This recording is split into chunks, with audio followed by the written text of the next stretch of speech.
Redefining education, regaining struggle, renovating society. SIO, awakening the nation.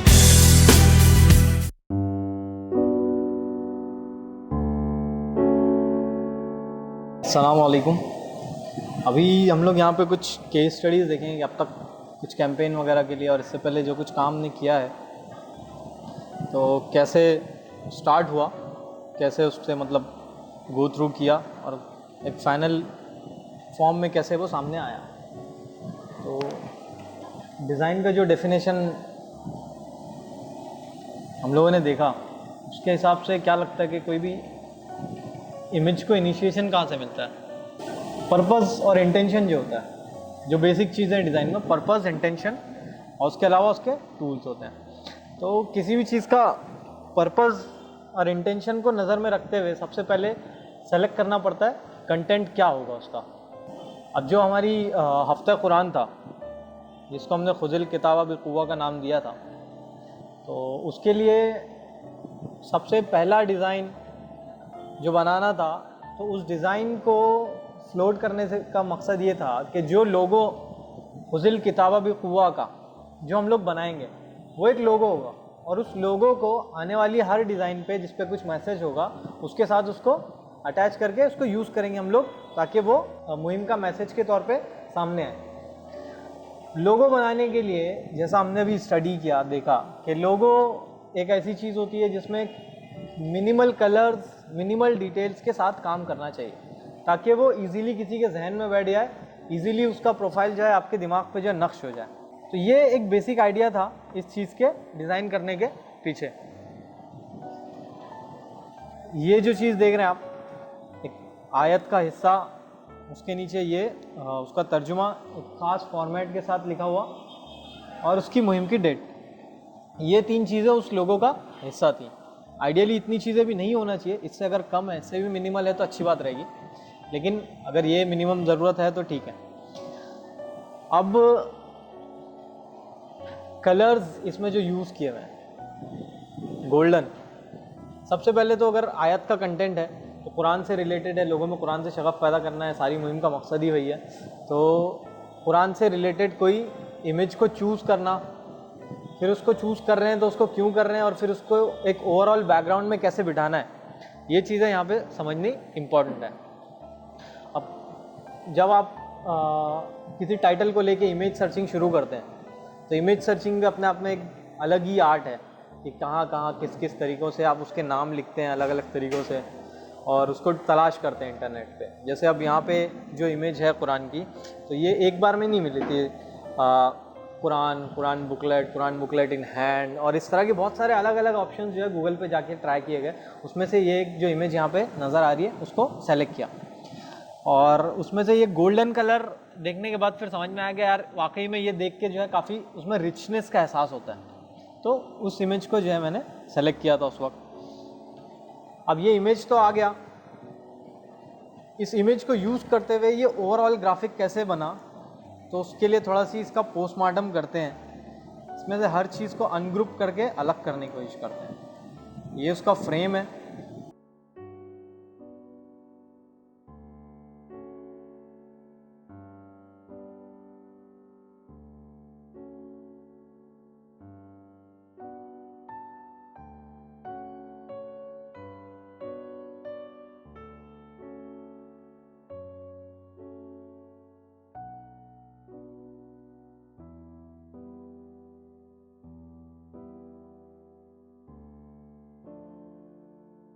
समझ में आ रहा है कितनी सारी चीज़ें इसके अंदर हैं।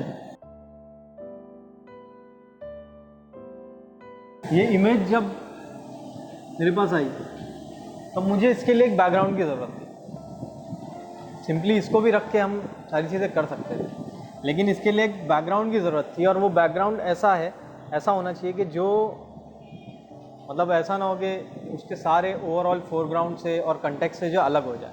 तो वो एक थोड़ा सी गोल्डन बैकग्राउंड मैंने सर्च करना स्टार्ट किया कि गोल्डन बैकग्राउंड कितने अलग अलग तरह के हो सकते हैं। अब फिर जब उस गोल्डन बैकग्राउंड की सर्चिंग स्टार्ट हुई तो उसमें बहुत सारे अलग अलग ऑप्शन आए, लेकिन ये वाला जो ऑप्शन है ये एक्चुअली आगे भी और कुछ इमेज था इसके नीचे, उसको क्रॉप किया हुआ है। तो इस गोल्डन बैकग्राउंड में खास बात ये थी कि इसमें एक हल्का सी टेक्सचर्ड मतलब सेंस मिलेगा आपको। ये जो छोटे छोटे डॉट्स दिख रहे हैं वो एक डायरेक्शन और एक फ्लो रिप्रेजेंट करते हैं और एक टेक्सचर डेप्थ लेके आते हैं इमेज में। प्लेन अगर सिर्फ इतने हिस्से को अगर देखें इसका, तो ये एक प्लेन गोल्डन कलर हो सकता है, लेकिन इस ओवरऑल इमेज का जो आप यूज़ करते हैं तो टेक्सचर की वजह से जो इसमें एक डेप्थ क्रिएट होता है। इस इमेज को इसके साथ क्लब किया गया, इसको एक हल्का सा ट्रांसपेरेंसी इसमें लाके, ताकि इसका जो बैकग्राउंड है इस ओवरऑल मेन बैकग्राउंड के साथ मर्ज हो जाए, उसको ट्रांसपेरेंट किया गया और उसके साथ प्लेस किया गया। उसके ऊपर ये आयत फॉन्ट भी ऐसा सेलेक्ट किया हुआ है कि उसमें मैक्सिमम स्ट्रेट लाइंस जैसा जो है इफेक्ट रहे और डिटेल्स कम से कम उसमें दिखते हैं, वो फॉन्ट सेलेक्ट किया गया। कलर्स की बात करेंगे तो ऑप्शन ज़्यादातर ब्लू और रेड ही दिमाग में आ रहे थे। हाइलाइटिंग कलर्स हैं, लोगों के लिए मैक्सिमम यूज़ होते हैं, तो वो कलर यूज़ किया गया। अब इस टेक्स्ट को लिखने के बाद, आयत के इस टेक्स्ट को लिखने के बाद इसके नीचे इसका तर्जुमा लिखना था। जाहिर सी बात है, बहुत लोग समझते नहीं हैं, सारे लोग समझते नहीं हैं इस बात को।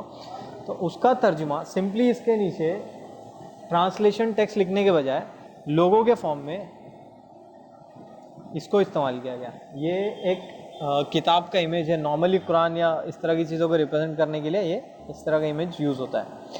इसके साथ ये एक फॉर्म बनाया गया। इस फॉर्म को कहीं ना कहीं इसके साथ मर्ज करके ये एक स्ट्रिप फॉर्म की गई जो इस आयत को अंडरलाइन करेगा, इस आयत को अंडरलाइन करेगा और इसका तर्जुमा यहाँ पे जो है आ सकता है। बचती है कैंपेन की डेट, उसको हम इसके नीचे यूज़ कर सकते हैं। एक्चुअली ये जो पार्ट है जिसमें कैंपेन की डेट हमने लिखी है, ये बाद में इसको एनालाइज किया तो मुझे खुद ये बहुत अच्छा नहीं लगा। इसके लिए भी कुछ एक कॉम्पोजिशन हो सकता था जो उस पूरे लोगों के साथ जाए। ये एक थोड़ा सी डिस्पर्स लग रहा है, ब्लैक कलर में एक इंडिपेंडेंट एंटाइटी दिख रही हो, उसका फॉर्मेशन नहीं हुआ उतने अच्छे से। फिर उसके नीचे हमारी जो लिंक्स है उसको और एसआईओ को। एक ख़ास चीज़ इसमें यह है कि इसमें सारी चीज़ें जो हैं उसमें हल्की हल्की ट्रांसपेरेंसी है। नीचे की ये वाली स्ट्रिप है या फिर जिसमें हमारी लिंक लिखी हुई है ये वाली स्ट्रिप है ग्रीन कलर की, हर चीज़ में एक हल्की सी ट्रांसपेरेंसी ऐड की गई है ताकि वो इजीली डिज़ाइन के साथ मर्ज हो जाए और डिज़ाइन के पार्ट को कुछ ना कुछ अपने अंदर से रिफ्लेक्ट करे, ताकि वो एक एम्बेडेड डिज़ाइन दिखे टोटली। तो ये इसका आइडिया था। और यहाँ पे जब टेक्स्ट को आप देखते हैं तो टेक्स्ट ऐसा नहीं है कि सिर्फ सिंपली लिख दिया गया है, बल्कि इसको एक हल्का सा शेड दिया गया पीछे से, ताकि पूरे डिज़ाइन के साथ कम थोड़ा बहुत वो रीड आउट हो सके।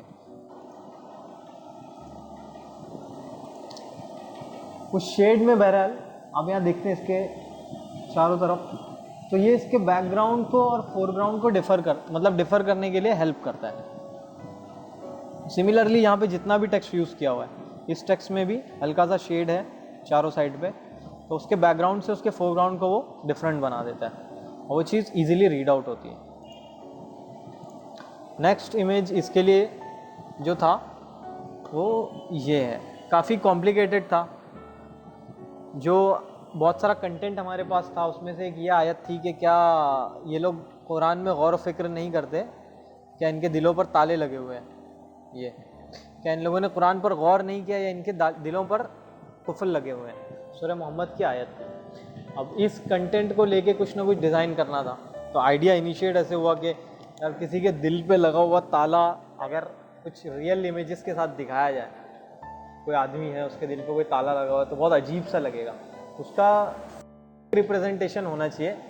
और सिंबॉलिक रिप्रेजेंटेशन के लिए फिर इजी जो रास्ता था वो था कि आउटलाइंस वाले जो सिलआउट्स होते हैं उसको यूज़ किया जाए, मतलब बजाय इसके कि एक्चुअल ह्यूमन फिगर यहाँ पे इस्तेमाल किया जाए, इस तरह के आउटलाइन वाले सिंबल्स यूज़ किए जाएं और उन सिंबल्स के साथ बैकग्राउंड ऐसा दिया जाए कि जिस इमेज से हम रिप्रेजेंट करना चाह रहे हैं कि वो कुरान में गौर व फिक्र कर रहा है और उसका खुला हुआ जहन है, तो उसके साथ बैकग्राउंड उसी तरह का होगा जो वैसा फील दे आपको। और जिस पर्सन की बात हम लोग कर रहे हैं कि जिसके दिल पे ताला लगा हुआ है, उसका बैकग्राउंड ऐसा हो कि वो कोजीनेस और रस्टिंग, ये सारी चीज़ों का इम्पैक्ट उसमें मिले। तो इसमें बहुत सारी इमेजेस है, इसका पोस्टमार्टम करते हैं हम लोग थोड़ा सी। ये उसका बैकग्राउंड,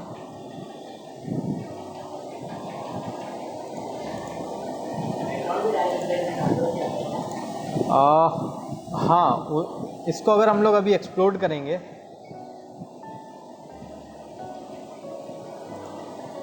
तो समझ में आ जाएगा।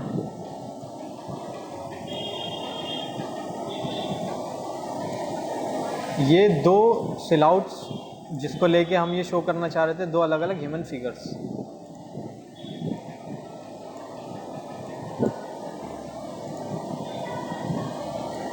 ये एक फिगर है जो कुरान पढ़ रहा है, कुरान में गौर फिक्र करने की कोशिश कर रहा है, और ये एक बहुत मादी चीज़ों में उलझा हुआ है जिसके दिल पर ताला लगा हुआ है। तो इसका जो बैकग्राउंड इमेज है वो ये है, बल्कि दो चीज़ें हैं अलग अलग लेवल पे। इसमें ट्रांसपेरेंसी ऐड करके जो दोनों को मर्ज किया हुआ है इमेज को। और ये वाला जो इमेज है इसका एक बैकग्राउंड है जो बहुत रस्टी है बिल्कुल।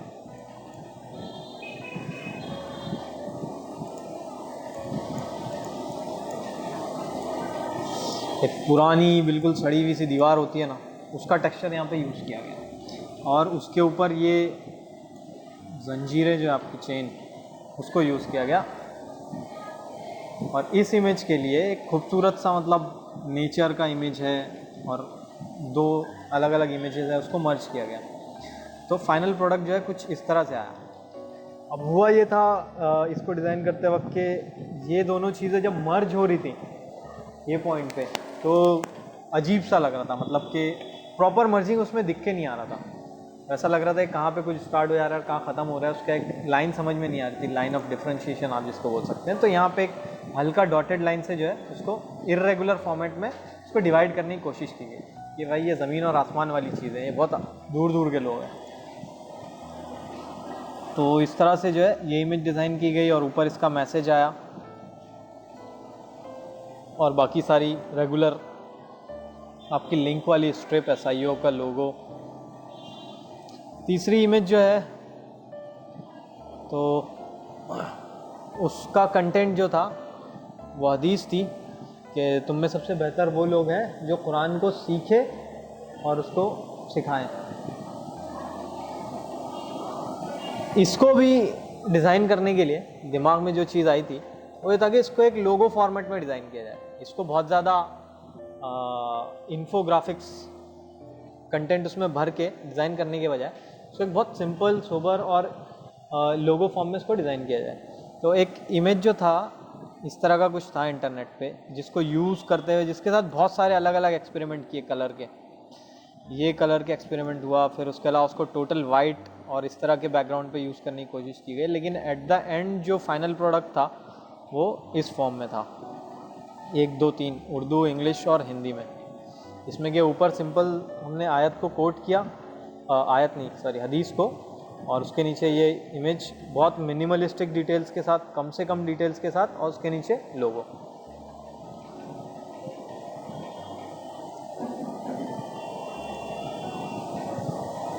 इसके बाद का जो नेक्स्ट था आइडिया, कुरान की ये आयत थी कंटेंट, जिसका ये था कि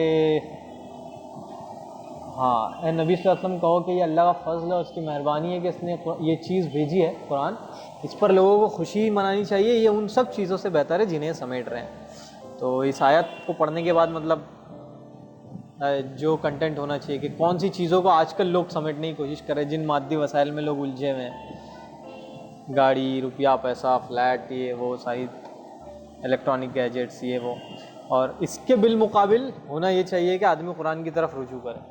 तो ये इमेज मेरे को ख़ुद को बाद में बहुत अच्छा नहीं लगा था, लेकिन जब इसको डिज़ाइन करने की कोशिश की गई तो आइडिया ये था कि जो मादी चीज़ें हैं उसके बिलमुकाबिल कुरान को अल्लाह ताला बेहतर बता रहा है, तो उसको हम लोग बैकग्राउंड के ज़रिए से वो चीज़ पोर्ट्रे करने की कोशिश करते हैं। मतलब यहाँ पे काला हुआ सड़ा सी बैकग्राउंड, और यहाँ पे एक बहुत चार्मिंग और गोल्डन एनरिच्ड बैकग्राउंड लेके उसको यूज़ करने की कोशिश करते हैं। तो इसमें ये जो कुरान की इमेज है और वो बैकग्राउंड जो एक्चुअल लोगों में यूज़ हुआ था गोल्डन कलर का, उसको यूज़ करते हुए यहाँ पे एक ग्रिड फॉर्मेट में इन चीज़ों को रखा गया। इन सब चीज़ों से, और इसमें एक इम्पैक्ट ये भी आ रहा था, ये भी हो सकता था कि एक सिंगल इमेज यूज़ किया जाए जिसमें कि ये सारी मटीरियलिस्टिक चीज़ें दिखा सकते हैं, लेकिन ग्रिड फॉर्मेट में यूज़ करने का मतलब ये था कि उसके मीनिंग को और आसानी के साथ वो रिप्रेजेंट कर रहा है कि ये उन सब चीज़ों से बेहतर है जो ये समेट रहे हैं। तो वो एक मल्टीपल होना, उसका बहुत सारी चीज़ें होना, वो उससे समझ में आता है। अगर आप एक इमेज उसकी जगह यूज़ करेंगे तो वो इतना मीनिंगफुल शायद नहीं हो, मेरा ऐसा ख्याल था। उसके बाद ये एक इमेज है जिसमें असल कमाल जो इसके आइडिया का है,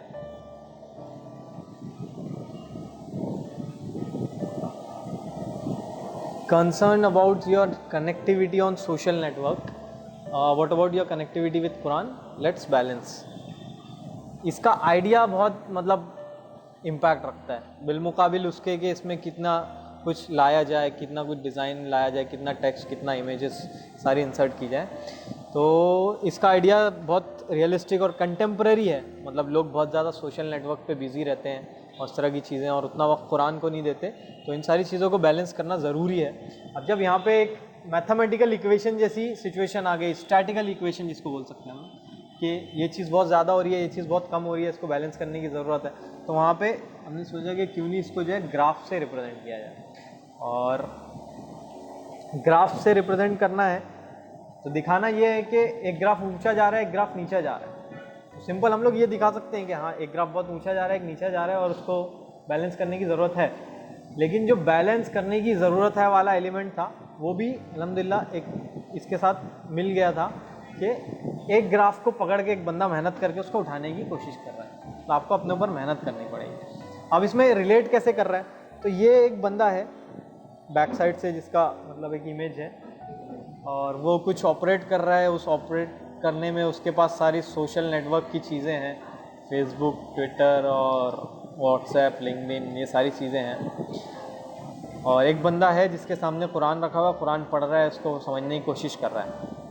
अब जो ग्राफ है तो कलर के ज़रिए इसको रिलेट करने की कोशिश की है, मतलब ये ब्लू है, सोशल मीडिया पे मैक्सिमम ब्लू चीज़ें हैं, तो इस ह्यूमन फिगर को ब्लू कलर देके ब्लू कलर का जो ग्राफ था वो ऑटोमेटिकली आंखों को फिर मतलब रिलेट करता है कि ये सारा एक है और ये जो सारा रेडिश एक है, और इसमें एक डेप्थ भी आगे पीछे जो है चीज़ें दिख रही हैं। तो वो आगे पीछे दिखने के लिए इस इमेज को इसके पीछे डाला गया, इस इमेज को इस ग्राफ के पीछे डाला गया, और इस इमेज को इस ग्राफ के आगे आने दिया गया, ताकि समझ में आए कि वो एक डेप्थ भी है उसमें। और फिर इस सारी चीज़ को एक ख़ास बैकग्राउंड देना था, तो बैकग्राउंड के सिलसिले में इसमें काफ़ी डिस्कशन हुआ, मतलब काफ़ी ट्राई हुए अलग अलग, लेकिन जो एक ऐसा बैकग्राउंड जो किसी स्टैटिकल रिप्रेजेंटेशन के लिए ज़्यादा करेक्ट है, वो ये समझ में आया कि जिसमें ग्रिड बना हुआ है ग्राफ जैसा, उसको यहाँ पे यूज़ किया गया। और प्लेन ग्रिड के बजाय एक 3 डायमेंशनल ग्रिड को यूज़ किया गया ताकि वो डेप्थ उसमें बरकरार रहे। तो इस इमेज का ये आइडिया था। इसके बाद सबसे लास्ट था ये मेरे ख़्याल से, जिसमें अल्लामा इकबाल का जो शेर है कि तेरे ज़मीर पे जब तक ना हो नुज़ूल किताब, गिरा कुशा है ना राज़ी ना साहब कशाफ। तो इसके सिलसिले में मतलब अल्लामा इकबाल के किसी शेर को आप कैसे रिप्रेजेंट करेंगे, थोड़ा सी मुश्किल होता है। मतलब वो एक बहुत लार्जर पर्सपेक्टिव में उसमें चीज़ें रहती हैं, वो बहुत वास्ट और बहुत बड़ा मैसेज उसमें रहता है। और ये शेर जिस तरह का था कि आदमी कुरान इस तरह पढ़े कि वो उसके दिल पे नाजिल हो रहा है, तब वो उसकी मतलब असल मैसेज को पहचान सकता है, पहुंच सकता है। तो अब वही कैसे नाजिल होती है किसी को पता तो नहीं है, लेकिन उसको हम लोग ऐसे ही दिखा सकते हैं कि भाई आसमान है, आसमान से कुछ चीज़ें हैं जो आपके ऊपर रिवील हो रही हैं, आपके दिल पे उतर रही हैं। उसको ऐसा दिखाने के लिए यहाँ पे एक आसमान का बैकग्राउंड लिया गया, और उसमें एक नहीं मतलब वो एक रिप्रेजेंटेशन है, ऐसा नहीं है। उस शेर का मतलब ही वही है कि कुरान को इस तरह से पढ़ना है कि आपके दिल पे वो वही नाजिल होगी। तो उसमें उस बैकग्राउंड में कैसे कुरान को दिखाया गया, फिर वहाँ पे कोई शख्स खड़ा हुआ है जो बहुत रिसेप्टिव अंदाज है कि वो चीज़ों को एक्सेप्ट कर रहा है, कबूल कर रहा है, उसको भी उस सारे बैकग्राउंड के साथ मर्ज करके कहीं ना कहीं जो है कोशिश की गई थी कि उस मैसेज को पहुँचाया जा सके। और यहाँ पे जो आयत है वो भी कुरान के नाजिल होने के ताल्लुक़ से इन्ना अंज़लनाहु फ़ी लैलतिल क़द्र वाली सूरह है। तो इस तरह से ये इस सारी हफ्ता कुरान की जो है कैंपेन थी, तो उसके रिज़ल्ट्स थे। इसके बाद इन्फाक वीक में भी कुछ इमेजेस बनाई थी, जिसमें ये था। इसका कोरल फाइल हम देखेंगे ना, तो इसमें 2 इमेजेस है। एक तो ये हाथ है जो एक सिक्का दे रहा है किसी को, और इस जो पीछे का इमेज है जिसमें खेत है और सूरज निकला हुआ है, अच्छा सी सीनरी है।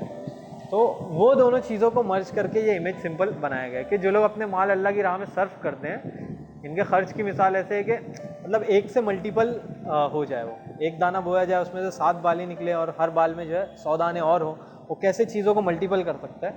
तो अगर सिर्फ हम लोग कोई खेत वेत को दिखा के उसको बताने की कोशिश करेंगे तो वो समझ में नहीं आएगा उतना।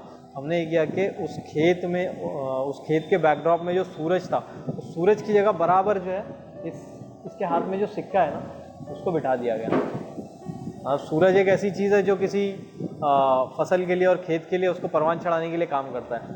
तो सूरज की जगह पे आपका दिया हुआ सदका आ गया, और वो इस तरह से कुछ मैसेज जो है उसमें कन्वे करने की कोशिश की गई थी। और भी कुछ चीज़ें थी इन्फाक वीक की, जिसमें से वो हज़रत अबू बकर का वाक़या था कि तुमने अपने घर वालों के लिए क्या छोड़ा है ग़ज़वा तबूक के वक्त। तो उन्हें बताया था कि सिर्फ अल्लाह और उसका रसूल। तो बैकग्राउंड में एक खाली सा घर जिसमें कुछ भी नहीं है, वो बता के जो है सिंपल उसको लिया गया। इसमें ऐसा है कि सारी चीज़ें कुछ बहुत आउटस्टैंडिंग नहीं रहेंगी, शायद कुछ चीज़ें बहुत अच्छी आ जाती हैं, कुछ चीज़ें बहुत एवरेज लेवल की रहती है, कुछ चीज़ें बिलो एवरेज भी रहती हैं। V4CT का जब लोगो सबसे स्टार्टिंग में बनाने की हम लोग कोशिश कर रहे थे, इसका जो लोगो है ना, उसका जो टेक्स्ट है V4CT, वो नॉर्मल कोई फ़ॉन्ट शायद नहीं मिले, क्योंकि उसको एक गूगल स्केचअप करके एक 3D मॉडलिंग का सॉफ्टवेयर आता है। तो वहाँ पे V4CT लिखा गया फ़ॉन्ट में और उसको एक्सट्रूड किया गया बैकग्राउंड में, तो उसमें एक 3 डायमेंशनल इफ़ेक्ट आया। उस 3 डायमेंशनल इफ़ेक्ट के पीछे अब ये 4 अलग अलग लेटर्स हैं, तो उन 4 अलग अलग लेटर्स के पीछे 4 अलग अलग कलर पैच, मतलब उसको एक स्ट्रेट लाइन में लगाने के बजाय उसको थोड़ा सी आगे पीछे फोल्ड्स की शक्ल में लगाया गया है, ताकि वो जो डेप्थ जो V4CT में है वो डेप्थ कंटिन्यू रहे पीछे, वो 3 डायमेंशनल इफ़ेक्ट उसमें कंटिन्यू रहे। और 4 फोल्ड्स के 4 कलर्स के पीछे आइडिया ये था कि वो डाइवर्सिटी को रिफ्लेक्ट करे। ये कैंपेन का एक मैसेज ये भी था कि डाइवर्सिटी, यूनिटी इन डाइवर्सिटी होना चाहिए, तो वो डाइवर्सिटी को रिप्रेजेंट करे। और उसके नीचे कुछ बहुत चीयरफुल लोग जो इसको सपोर्ट कर रहे हैं और सारा माशरा इसको सपोर्ट कर रहा है, इस तरह की कोई बात, और उसके नीचे उसका टेक्स्ट लिखा हुआ। तो ये उसका लोगो था। इंडिपेंडेंस डे पे जो पहला इसका टीज़र इमेज था, ये वाला था गालिबन। कुछ बहुत ज़्यादा काम नहीं था इसमें भी, लेकिन जो बैकग्राउंड इमेज है जिसमें कि बहुत सारे लोग हैं और अलग अलग एथनिक या अलग अलग रिलीजियस बैकग्राउंड के दिख के आ रहे हैं अपने कपड़े की वजह से, अपने कल्चरल रिप्रेजेंटेशन की वजह से, तो वो सेलेक्ट किया गया था। उसके अलावा इसी मुहिम का एक इमेज ये था जिसमें कुरान की जो आयत है उसमें बताया गया कि हमने तुमको अलग अलग मर्द और औरतों, मतलब we have created you in males and females, और तुम्हें नेशंस और ट्राइब्स में फिर बना दिया ताकि तुम एक दूसरे को पहचान सको। तो डिफरेंसेस, मतलब जो फ़र्क है लोगों में, वो आइडेंटिफिकेशन के लिए हैं, इसलिए नहीं है कि कन्फ्रंटेशन किया जाए, झगड़ा किया जाए उस चीज़ को लेके। तो ये जो इमेज था इसको प्लेन सिंपल बैकग्राउंड के साथ मर्ज किया, क्योंकि ऑलरेडी यहाँ पे जो है बहुत ज़्यादा आप देखेंगे कि ग्लोब के ऊपर जो है लोग दिखाए गए हैं, तो ये ऑलरेडी बहुत ज़्यादा टेक्सचर क्रिएट कर रहा है। तो अगर इसके साथ कुछ इस तरह का टेक्सचरल बैकग्राउंड शायद यूज़ किया जाता तो इसकी इम्पोर्टेंस कम हो जाती। इसका जो वैल्यू अभी फ़िलहाल मिल रहा है वो वैल्यू शायद यहाँ पे नहीं रहता। तो मोस्टली प्लेन बैकग्राउंड के साथ इस टेक्सचर्ड पार्ट को हाईलाइट करके यूज़ किया गया। फिर इसमें भी कुछ ख़ास क्रिएटिविटी तो नहीं है, लेकिन जो दुनिया को बहुत सारे अलग अलग लोग मिलके उठाए हुए हैं, उसको चला रहे हैं, संभाल रहे हैं, इस तरह का कुछ इमेज सर्च करके उसको ब्लैक एंड वाइट में रखते हुए बहुत सिंपल सी लैंग्वेज में कोफी अन्नान का कोट को यहाँ पे कोट किया गया था कि we may have different religions, different languages, different coloured skin, but we all belong to one human race. तो उस मैसेज को रिप्रेजेंट करने के लिए ये इमेज बना था। फिर उसके अलावा कुछ जो रेगुलर इमेजेस बनाते रहे हैं इस बीच, इसमें भी 2-3 इमेजेस का मर्ज है ये ईद के मौके से।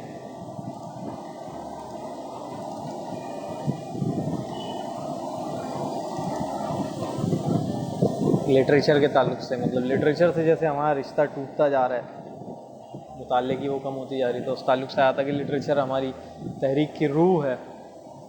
दिखाने की कोशिश ये की गई कि किताबें अब अलमारियों में रखी रखी जो बोसीदा होती जा रही है, तो उन पर दोबारा लाइट डालने की ज़रूरत है, इनको दोबारा रिवाइव करने की ज़रूरत है मुताले को।